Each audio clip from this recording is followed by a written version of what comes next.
Hey guys, how's it going? It's Etanios or Ethan here, and today I'm going to be doing my NHL 20 franchise mode deep dive with you guys. I know this video was released by EA and by Gurn probably 3 or 4 days ago now, but I've been a little bit busy here visiting family, and we're finally going to get into it.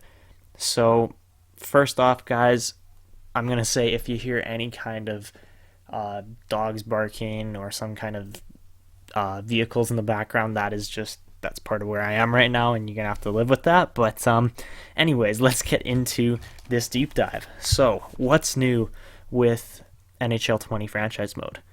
First off, coaches have been added, and since coaches are added, then that also has given EA the ability to add a line chemistry system, as well as a coach conversation and player conversation system, and this in turn will end up affecting the coaching staff as well. So 4 big new features here that are really going to change the way franchise mode is played, but those are the big features. There's a lot of small details that have been changed too, and I think it's going to be huge. Also, guys, I'm going to try to keep this video as short as possible. I know most of these videos have been around 20 minutes or so I'm going to try to shorten that up. But anyways, let's get back into it. There are many different coaching types here.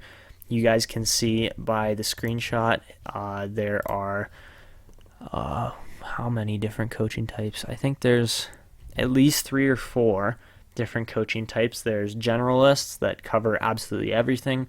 There's offensive coaches, there's defensive coaches, and then there's assistant coaches as well.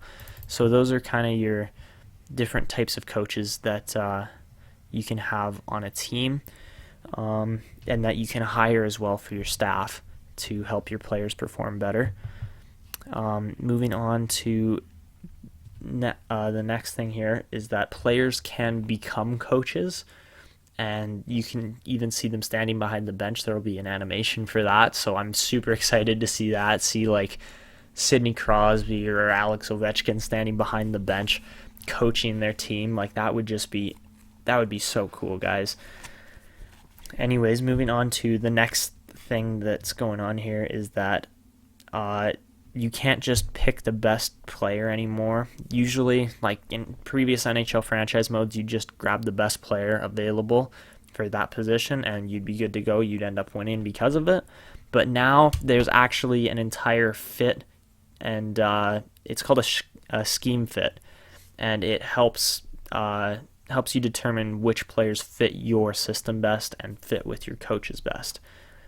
There are 6 new coaching attributes that affect players. So there's their offense, defense, power play, and penalty kill.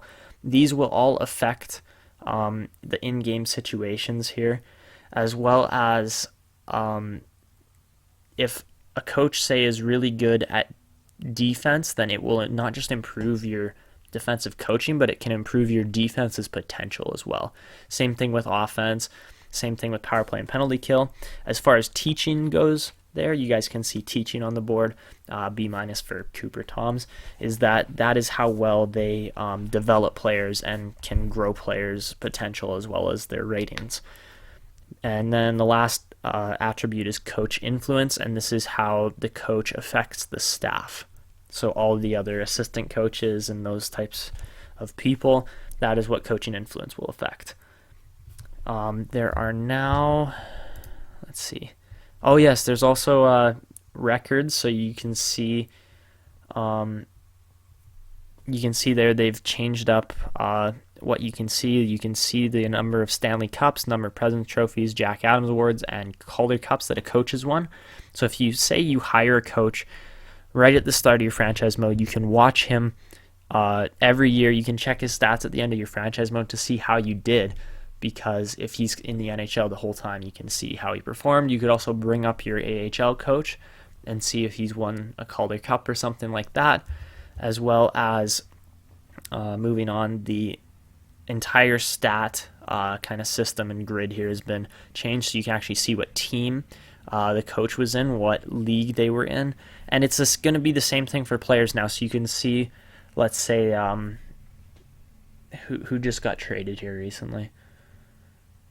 Man, I'm trying to think here. Let's say, like, I mean, Ristolainen hasn't been traded, but let's say Ristolainen got traded. You could see, like, one season he was in Buffalo, next season he was in Edmonton, say. Obviously, that's probably not going to happen, but that's just an example, say. Moving on here, morale has changed from the smiley face system to an actual bar and overall system here, so it looks much better. So there's overall morale, which is obviously how happy that coach is. There's going to be team performance morale, coaching staff morale, management morale, and player relationships. So all of these are going to affect your team in their typical areas. And you can see as well the coach has best player chemistry and then low coach versus best coach chemistry. Moving on to the next thing here is there's no actual licensed coaches yet, which is, it's sad, but they have given us 150 plus different computer generated faces here to work with, so you can hire a multitude of different coaches. And there's also veteran coaches, guys. I didn't notice that before, but that is the other type of coach. Moving on, there are actually going to be coach conversations, so you will be able to go in and have a one-on-one discussion. So say you're looking for a new coach and he's supposed to be he's looking for a hardcore fan base in a large market, then you'd probably want to go, maybe you'd want to be on an expansion team there instead, in like Houston or something like that, rather than a smaller market team like Florida. But coaches are going to have a huge impact on your team, which is very exciting. You can also see what the coach expects and how he's going to play his lines. So you've got forward line 1, 2, 3, 4 there, what their line strategy, carry dump bias versus their cycle shoot bias, their efficiency and energy bias, and as well as their either block or don't block shots. So you can see there with Odi Marchessault that he wants his third and fourth line blocking shots and dumping and chasing, that kind of thing, whereas he doesn't want his first two lines blocking shots as often. He wants them to be shooting as well as creating plays and holding onto the puck rather than just dumping it in. Moving on to the last part of the coaches here, I believe. Oh no, there's two more parts. Is that you can see his coaching style. So if he's an offensive coach, that will be his bias on how he plays his team. And players who have an offensive preference versus a defensive preference will fit better in his coaching style. And then moving on to your team fit, you can also see which players fit best in this coach's style. So if you have an offensive coach here, you could see a player like Josh Levo has a really high roster scheme fit, and that contributes to the team fit, whereas a player like Elias Pettersson or Chris Tanev wouldn't so much be fitted well for this type of coach.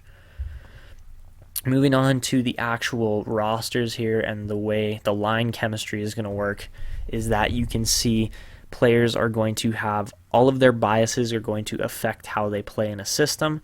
So you can have rating boosts depending on how good their chemistry is.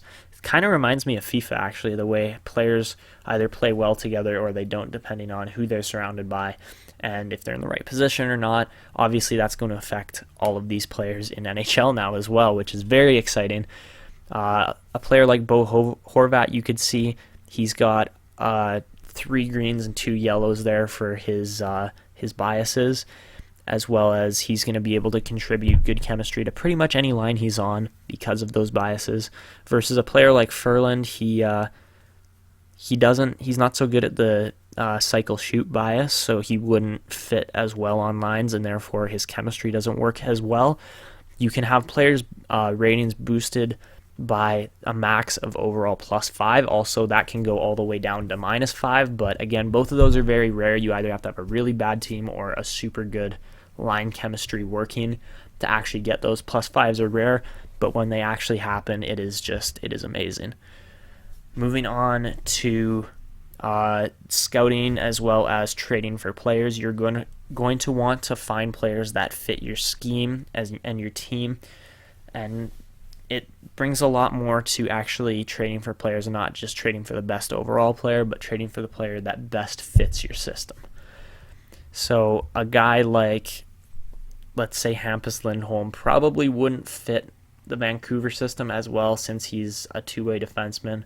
They already have a couple left-handed defensemen that are pretty good, versus a player like Ryan Getzlaf. He could play on the power play, play all these different positions for Vancouver, and would fit in that team. So you're going to have to be looking a lot more into the players that you're acquiring versus just going for the best overall player. Moving on to the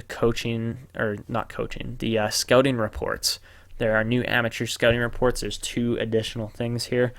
So you can see there is now a scheme fit as well as a NHL ETA. So 2 very interesting stats. One of them is going to tell you how well the player actually fits into your team.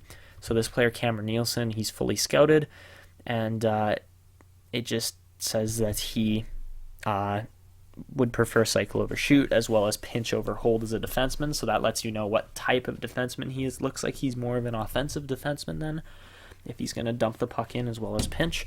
But also his NHL ETA is scouted, and it says he's NHL ready. That could also be up to 1, 2, or 3 years down the road, maybe even more depending on if it's a later round pick. But that NHL ETA lets you know if this player is going to be jumping into your team right away, or you're going to have to sit and grow him as a project for a couple of years. Moving on to the trade finder. This is one of the exciting parts of this this next NHL coming out here, guys, is that you're going to be able to find trades for players that is going to save you so much time. It's way more efficient than trying to find trades. So say we're trading a player like Louis Eriksson, his terrible $6 million contract. Ottawa is the only team, trades found 1 out of 1, that would actually trade. But we did add incentive there onto the trade, so a first-round 2021 pick. Ottawa would give up a third-round pick in Tyler Ennis to take on that cap space, since they are a rebuilder and they have a bit more space in their cap. Moving on, you can also edit trades, and if you look down below here, guys, you can see exempt contracts down below your regular contracts. Exempt contracts are going to let you have players that aren't taking up spots on your roster. So these are pretty much just junior players, guys.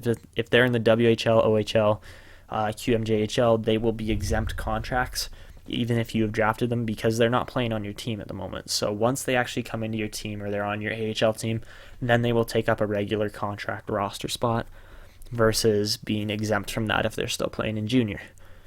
And then the last thing, guys, here, there's actually 2 things. The points per game mod has been added to the franchise mode, as well as goalie performance, so like the save percentage mod. So if a player's playing really well, he's going to obviously have more upgrades on his overall, and that's going to be affected, as well as his contract value.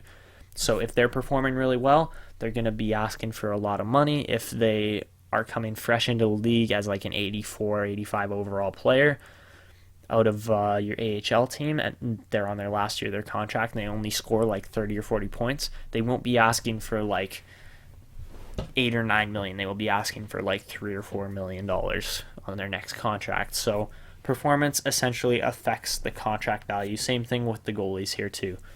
And the last thing is trade value has been improved. So you guys probably recognize this if you watch any kind of franchise mode or played it at all, was that goalies were super, super valuable, and it made no sense, because you could trade a 61 rated franchise goalie in exchange for a top pairing defenseman that was 90 overall.